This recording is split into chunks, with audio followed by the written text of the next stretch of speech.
하나님의 말씀 보겠습니다. 로마서 1장 1절에서 4절입니다.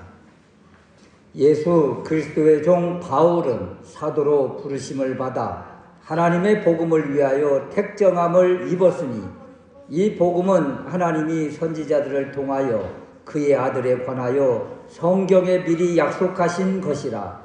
그의 아들에 관하여 말하면 육신으로는 다윗의 혈통에서 나셨고 성결의 영으로는 죽은 자들 가운데서 부활하사 능력으로 하나님의 아들로 선포되셨으니 곧 우리 주 예수 그리스도시니라.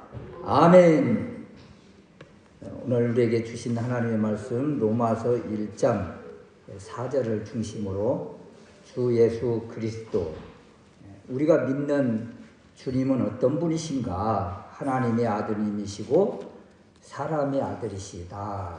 그래서 신앙의 가장 기본적인 것, 그래서 신앙의 기초 LBC라고도 하는데, 우리가 무엇을 믿고 무엇을 고백하는가, 이것이 신앙의 핵심이거든요. 그래서 오늘 우리가 무엇을 믿을 것인지, 또 우리가 믿는 주님은 어떤 분이신가, 이것을 분명히 알고 고백하는 우리가 되었으면 좋겠습니다. 예수님이 누구신가? 초대교회, 특히 로마 교회에는 어떤 일이 있었는가 하면, 우리가 믿는 예수님이 우리와 똑같이 사람으로 오셨다. 우리와 똑같이 사람으로 오셨다. 그러면 어떻게 돼요? 우리가 믿는 그 주님의 권위와 능력이 조금 약화되는 것 같은 그런 느낌이 있지 않습니까? 그래서 당시대 사람으로 오신 것을 부인하고 그 신성만 인정하는 그 가연설을 주장하는 자들이 있었습니다. 그러니까 예수님의 신성만 주장을 하고 인간으로 오신 것을 부인하는 거예요. 이런 사람들을 가연설주의자라고 하는데, 이 이단들은 육신은 가상일 뿐이다, 허상일 뿐이다. 만약에 이렇게 생각하면 어떤 일이 일어날까요? 자, 십자가에서 죽으심, 고난받고 고통을 당하고 십자가에서 돌아가실 때 이런 고통을 느낄 수가 있어요? 가연설적인 모습이라면, 허상의 모습이라면 채찍을 내리쬐도 그냥 이 몸을 채찍이 그냥 통과하는 것 아니겠어요? 고난, 고통을 몰라요. 그래서 이런 주님을 믿는다면, 이런 예수님을 믿는다면 그것은 가짜 신앙이 되는 거예요. 왜 예수님의 인성을 부정했는가? 여러분, 그 당시 사회 환경과도 많이 연관이 되어 있습니다. 로마 시대에 그러면 로마 신화가 생각나지 않습니까? 로마 신화. 그러면 뭐 제우스, 포세이돈, 이런 이미지가 어때요? 강한 이미지죠. 막 폭풍의 신이고, 막 구름의 신이고, 이런 능력 있고 힘 있는 이런 신을 섬기고 있는 당시대 상황에 비추어 볼 때 자신들이 믿는 예수님, 그러면 그 이런 신화적인 신과 비교할 때 너무 약한 것 같아요. 그래서 약한 이미지는 제거하고 강한 이미지만 믿으려고 하는 이런 사상이 이 교회에 있었다. 그래서 그 당시대 문화와 이런 상황과 환경이 신앙을 이렇게 바뀌는, 또 바꾸게 하는 이런 모습이 있었다. 그래서 사도 바울은 로마서 서두에 예수 그리스도가 누구인지를 분명하게 선언하는 것입니다. 예수 그리스도는 하나님의 아드님이시고 동시에 하나님의 아드님이시다. 이 의미 안에는 우리와 똑같은 인성을 가진 사람의 아들이기도 하시다. 이것을 강조하고 있는 것입니다. 그래서 오늘 이 사도 바울이 증거하는 예수 그리스도, 그분은 누구신가를 분명히 알고 우리의 믿음, 우리의 신앙을 다시 한번 재정립하는 귀한 시간 될 수 있으시기를 주님의 이름으로 축원합니다. 첫 번째 우리가 생각할 수 있는 것은 예수님은 3절 말씀에 있는 것처럼 육신으로는 다윗의 혈통에서 나셨다. 다윗의 혈통에서 태어나셨다. 우리와 똑같이 인간이시며 인성을 가지셨다. 이것을 믿으라는 거예요. 요한복음 1장 14절 말씀에 보면 말씀이 육신이 되어 우리 가운데 거하심에 말씀이 육신이 되어 우리 가운데 똑같이 사람으로 계신 분, 우리 예수님이시거든요. 그 영원전부터 영광 중에 계셨던 그분이 구약에 약속되고 예언되어진 그분이 육신을 입고 이 땅에 오셨는데 어디로 오셨는가? 다윗의 혈통을 통해서 오셨다. 그래서 다윗의 혈통을 통해서 오셨다. 우리와 똑같은 사람이시며 인성을 가지신 분이시다. 이것을 계속 강조를 하는 거예요. 왜 예수님께서 육체를 입으셔야 했는가? 예수님은 하나님이신 신성을 가지신 분이니까 전지전능하신 분이세요. 그런데 이런 분이 무슨 이유로 왜 지극히 낮고 천한 티끌 같은 인간의 모습으로 오셔야 했는가? 그 이유는 바로 우리의 죄 때문입니다. 하나님과 우리 인간 사이에 놓여있는 죄의 벽, 이것을 허물 수 있는 방법은 오직 하나님의 아들이 사람으로 오셔서 이 땅에 해결할 수밖에 없다. 이 땅의 죄 문제를 해결할 수밖에 없으시다. 이 해결 방법은 오직 이 하나의 방법밖에 없다. 왜냐하면 사람의 모습이 어때요? 로마서 3장 10절 이하에 보면 기록된 바 의인은 없나니 하나도 없으며 깨닫는 자도 없고 하나님을 찾는 자도 없고. 여러분, 이 사람 가운데 아담부터 시작을 해서 오늘날에 이르기까지 사람 가운데 의인이 있느냐고요. 죄 없는 사람이 있느냐고요. 그러니까 아무도 없어서 결국 죄 없으신 분이 이 땅에 오셔야 되기 때문에, 죄 없으신 분은 하나님밖에 없잖아요. 죄 없으신 분은 하나님밖에 없어요. 그래서 하나님이 이 땅에 사람으로 오셔야 했다. 그래서 이 인류의 모든 죄를 그분에게 다 담당을 시키셨다. 그래서 그분을 바라보는 자만 구원을 받을 수 있고 의를 덧입을 수가 있다. 로마서 8장 3절은 이 사실에 대해서 분명하게 우리에게 소개를 해주고 계시는데, 율법이 육신으로 말미암아 연약하여 할 수 없는 그것을 우리는 연약해서 할 수 없어요. 그것을 하나님은 하신다. 곧 죄를 인하여 자기 아들을 죄 있는 육신의 모양으로 보내어 육신의 죄를 정하사. 우리 주님이 그 죄를 다 짊어지실 수밖에 없으시고 또 이것을 감당하실 수가 있으시다. 그래서 성자 하나님이신 예수님께서는 우리의 죄 때문에 낮고 비천한 인간의 모습으로 이 땅에 오셨다. 그래서 영원한 죽음의 골짜기에서 허덕이는 우리의 인생을 구원해서 영생에 이르게 하셨다. 이것이 바로 하나님께서 우리를 사랑하신 그 크신 사랑의 표현이에요. 하나님이 우리를 얼마나 사랑하세요? 그의 아드님을 이 땅에 우리 인간의 모습으로 오게 하시고 그 아드님에게 모든 죄를 다 덮어 씌워서 그 죄를 해결하게 하신 그 사랑이 얼마나 큰 사랑이신가. 그래서 이 하나님이 우리를 얼마나 사랑하시는지 그 사랑을 우리도 기억하고, 또 그 아드님 우리 주님이 죽기까지 우리를 사랑하셨던 그 주님이 우리를 사랑하신 그 큰 사랑을 또 우리가 기억을 해야 되겠다. 그래서 인간으로 오신 예수님, 이것을 생각할 때 우리가 어떤 것을 느껴야 되는가? 하나님이 우리를 이처럼 사랑하신다.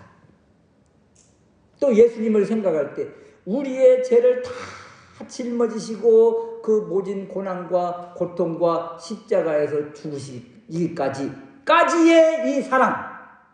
이 사랑을 우리가 고백하고 기억해야 되겠다. 그래서 다윗의 혈통으로 오신 예수님, 이것만 우리가 생각을 해도 우리를 아낌없이 사랑하기 위해서 모든 것을 내어주신 하나님이 우리가 해결할 수 없는 그 큰 죄의 문제 해결해 주셨고, 그리고 우리의 삶의 인생에서 염려, 근심, 걱정 해결할 수 없는 그 많은 문제들, 우리가 쌓아안고 있는 문제들이 있지 않습니까? 이 문제를 당연히 해결해 주시지 않겠는가. 이 하나님을 우리가 좀 기억하고 그 하나님을 고백했으면 좋겠습니다. 그래서 사람으로 오신 예수님, 이거 하나만 생각을 해도 하나님의 그 크신 사랑, 그리고 우리의 모든 죄 문제, 아니요, 우리의 삶의 모든 문제까지 해결해 주실 그 하나님이 계시다. 이것을 고백하면서 하나님을 바라는, 또 주님을 기억하는 우리가 되었으면 좋겠습니다. 두 번째는 이제 부활하신 우리 주님이에요. 부활로 말미암아 하나님의 아드님이신 것을 선언하셨다. 그래서 이 부활을 통해서 우리 예수님은 어떤 분이신가? 신성을 가지신 분이시다. 이것을 좀 우리가 고백했으면 좋겠어요. 4절 말씀에 성결의 영으로는 죽은 자들 가운데서 부활하사 능력으로 하나님의 아들로 선포되셨으니 곧 우리 주 예수 그리스도시니라. 예수님이 다윗의 혈통에서 태어나셨으므로 역사적인 인물입니다. 여러분, 이 역사적인 인물이다, 이 의미는 어떤 의미가 있는가 하면, 세상 사람들도, 세상 학자들도 예수님이 실제 존재하셨던 분이라는 것을 믿고 있는 거예요. 그러니까 일반 학문에서도요, 4대 성인, 그러면 누구를 말해요? 석가모니부터 시작을 해서 쭉 나오잖아요. 이 안에 예수님이 들어가요. 그러니까 일반 학자들도 세상에서도 예수님이라는 이 존재가 존재했었다, 이것을 인정하는 거예요. 인간적인 예수님은 인정을 해요, 이들도. 그래서 이 모습이 다윗의 혈통에서 오신 예수님. 그런데 4절에서는 무엇을 이야기하는가 하면, 부활로 말미암아, 부활로 하나님의 아들로 인정되셨다, 선언하셨다, 선포되셨다, 이런 것이죠. 세상의 학문에서는 이 사람이 죽어서 부활한 예가 없으니까 인간의 예수님은 믿지만, 인정하지만 부활의 예수님은 믿지 않는 거예요. 그러니까 신성을 가진 신적인 능력, 하나님의 아드님이신 이 예수님은 인정하지 않는 것이죠. 그런데 우리에게 분명하게 선언하는 것이 무엇입니까? 부활로 말미암아, 부활하사 능력으로 하나님의 아들로 선포되셨다. 부활했다는 이것이 바로 그분이 하나님이시고 하나님으로부터 오셨다는 것을 확증해 주시는 거예요. 이 1장의 3절과 4절은 너무도 뚜렷하게 대칭 구조를 지금 우리에게 보여주고 있잖아요. 3절의 강조점은 인간 예수, 인성으로 오신 예수님, 이 모습을 지금 우리에게 보여주고 있고, 그러니까 예수님의 외적인 혈통을 말하는 것입니다. 이에 반해서 4절의 강조점은 성결의 영, 거룩한 영을 통해서 이 땅에 오신 예수님이 어떤 분이신가? 이 땅에 오셔서 십자가에서 돌아가시고 죽으시고 분명하게 죽으셨다는 거예요. 분명하게 돌아가셨다. 그리고 사흘 후에 부활하셨다. 이 부활로 우리 주님이 실제적으로 하나님이시며 하나님의 아드님이시라는 것을 증명해 주셨다. 이런 것입니다. 그래서 이 예수님을 알되 우리가 좀 정확히 알고 고백을 했으면 좋겠다. 예수님을 믿어도 정확히 알고 믿어야 되겠다. 그래서 이 예수님 우리에게는 분명하게 지금 인적인 모습, 신적인 모습을 지금 3절과 4절에서 보여주셨잖아요. 세상 사람들, 특히 예수님 시대에 예수님을 믿는 사람들 또는 예수님을 따르는 이들, 또 예수님을 십자가에 죽게 한 사람들, 이들은 도대체 예수님을 어떻게 알았을까? 왜 로마 병사들은 또 유대인들은 예수님을 십자가에 못 박는데 내어주고 십자가에 못 박았을까? 그들이 악했기 때문일까요? 물론 그것도 있지만 근원적인 이유는 그들이 바로 예수님의 외면만 봤다는 거예요. 예수님의 외적인 모습, 그 모습만 보고 인간 예수를 보고 결국 십자가로 내몰았던 것입니다. 실제적인 면이 뭐예요? 바로 부활하사 능력으로 인정되신 그 하나님이신 분, 하나님이심을 인정하지 못했다. 이들이 예수님이 하나님의 아들님이라는 것을 알았다면 그들이 예수님을 십자가에 내몰고 예수님을 부정하고 부인할 수가 있었겠습니까? 그럴 리가 없어요. 하나님의 아들임을 이신 걸 아는 사람이 어떻게 그분을 향해서 돌을 던질 수가 있고 침을 뱉을 수가 있고 무시할 수가 있겠습니까? 하나님의 아들님이시라는데. 세상에서도 어느 정도 힘과 권력을 가진 그분의 아드님을 누가 함부로 하던가요?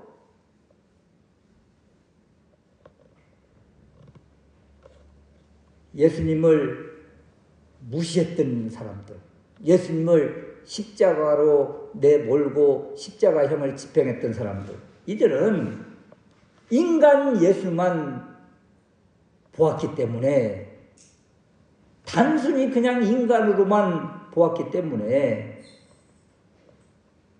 예수님을 그렇게 무시했던 것이다. 오늘날도 동일합니다, 여러분. 오늘날도 학자들, 세상 학문에서는 예수님을 인간적인 예수님으로 성인으로 기억하고 있어요. 알고 있어요.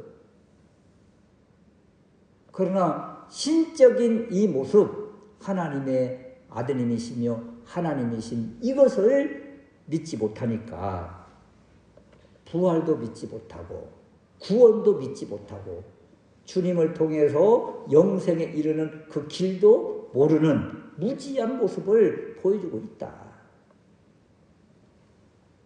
우리 주님이 죽음을 이기고 성령의 권능으로 부활하신 다음에야 그 사실이, 어떤 사실이요? 하나님이시며 하나님의 아드님이라는 이 사실이 온 세상에 확인되었다, 증명되었다, 선언되었다는 것입니다. 그래서 부활하신 주님을 믿을 때 우리에게는 어떤 효과가 있을까? 부활하신 주님을 믿는다는 것은 그분이 하나님이요 하나님의 아들님이신 것을 믿는다는 것 아니겠습니까? 그것을 믿으면 우리에게 어떤 효력이 있을까요? 부활하실 때 성령님을 통해서 이 놀라운 능력의 역사가 나타났는데 우리 주님과 함께 계셨던 그 성령님이 동일하게 우리에게도 그런 은혜를 주신다는 거예요. 그런 권세와 능력으로 함께해 주신다는 것입니다. 그럼 어떤 어둠의 권세, 두려워할 이유가 하나도 없다. 부활하신 그 주님이 우리와 함께 하시고 그 성령님이 우리와 함께 하시니 우리가 무엇을 두려워하겠는가? 그래서 이 주님을 더 고백하면서 그 부활의 능력, 부활의 권세, 이것을 다시 한번 고백할 수 있으시기를 주님의 이름으로 축원합니다. 이 부활이라는 이 단어 하나만 우리가 고백을 해도 우리 안에 있는 그 죽음의 권세, 그 어둠, 흑암, 사망 이런 것들이 싹 거쳐지는 거예요. 사망 권세는 누구에게 꼼짝을 못하는가 하면 부활에 꼼짝을 못합니다. 부활에. 왜냐하면 사망의 권세의 최고 힘은요 죽음이잖아요. 죽음이 최고의 권세예요. 그런데 부활은 뭐예요? 죽음을 이기고 이거잖아요. 죽음을 깨뜨리고, 그러니까 온 세상에서 우리를 가장 무기력하게 하고 가장 힘들게 하고 가장 근심 걱정으로 우리를 아프게 하는 것, 그 모든 것들이 부활이라는 이 단어 하나로 다 물러가는 것입니다. 그래서 우리가 좀 힘들고 어려울 때마다 누구를 기억하고 또 어디를 기억해야 되는가 하면 저 천성을 기억하고 또 부활을 기억할 때 그 어려움을 넉넉히 이길 수가 있다. 이런 것입니다. 그 우리 한국교회사에 참 유명한 영적인 선구자라고 할 수 있으신 분이 이제 호세아를 닮은 성자 이세종 선생님이라는 분, 전에도 이제 몇 번 말씀을 드렸으니까 그분을 이제 아실 거고, 그분의 수제자가 그 맨발의 성자라는 분이에요. 이분들은 다 성자의 칭호를 가지고 계신 분인데, 맨발의 성자라고 하신 이 이연필 선생님은 참 돌아가시기 직전에 그 폐결핵으로 막 제자들이 병원에 가라고 하고 막 약을 드시라고 하고, 그래도 그냥 이 병으로 어쩌면 하나님이 나를 부르실 수가 있으시다. 약을 거부하고 병원도 거부했어요. 그런데 말이에요, 이분이 병원과 약을 사용한 적이 있는데 언제냐면 그분의 수제자가 김준호 선생님이에요. 이제 제가 김준호 선생님을 제가 만난 바가 있거든요. 그분의 수제자가 김준호 선생님인데 이분이 똑같이 스승과 같이 결핵에 걸린 거예요. 그럼 어떻게 해요? 이분 이제 이 제자를 살려야 되겠잖아요. 이 제자를 살리려면 어떻게 해야 돼요? 약을 먹어야 되잖아요. 그래서 약을 드신 거예요, 이분이. 자신의 신앙과 모든 것으로는 나는 그냥 이 병으로 주님께 가겠다. 이것이 내 신앙이다. 그랬는데 사랑하는 제자가 이제 이 병이 걸렸네. 그래, 이 제자 살리려고, 그래 나 약 먹을 테니 너도 약 먹어라. 그렇게 해가지고 약을 드시고 조금 이제 생명을 좀 이제 연장을 하셨어요. 이제 김준호 선생님도 이제 그 병에서 고침을 받고, 그런데 돌아가시기 전 이제 직전에 이제 다 사람들이 돌아가신다고 생각을 했는데 안 돌아가시는 거예요. 근데 잠깐 주무시다가 깨시더니 내일 3시에 주님이 오라 하신다 하시더니 그 다음날 3시에 이제 제자들이 다 모였을 때 이제 주님 품으로 가셨지. 그러니까 이런 분들의 신앙을 보면 이런 이제 죽음을 조금도 두려워하지 않았다는 거예요. 다만 제자를 위해서라면 또 다른 사람을 위해서라면 자기의 신앙도 이렇게 양보할 정도의 신앙을 가지셨다. 그래서 우리가 죽음이 두렵지 않는 그 믿음은 바로 부활의 믿음입니다. 부활의 믿음. 그래서 부활의 믿음을 우리도 좀 더 부활절에만 이 부활을 생각할 것이 아니라 조금 힘들고 어려울 때마다 무엇을 생각해요? 부활을 생각하면서 부활의 주님, 그리고 부활을 통해서 또 우리가 주님 앞에 간다는 그 저천국을 기억한다면 이 고난을 조금은 넉넉히 이길 수 있지 않겠는가, 이런 것입니다. 세 번째는 우리의 고백, 이제 무엇을 고백해야 되는가, 이런 것인데요. 3절 말씀처럼 인간적인 기원을 가진 사람이신 예수님, 이것을 우리가 고백해야 됩니다. 예수님은 우리와 똑같은 사람이셨다. 사람이시기 때문에 피 흘림이 있었던 것이고, 사람이기 때문에 우리의 고난과 고통도 다 체휼하셨던 거예요. 그 우리 주님이 우리의 고통을 그래서 아시는 것입니다.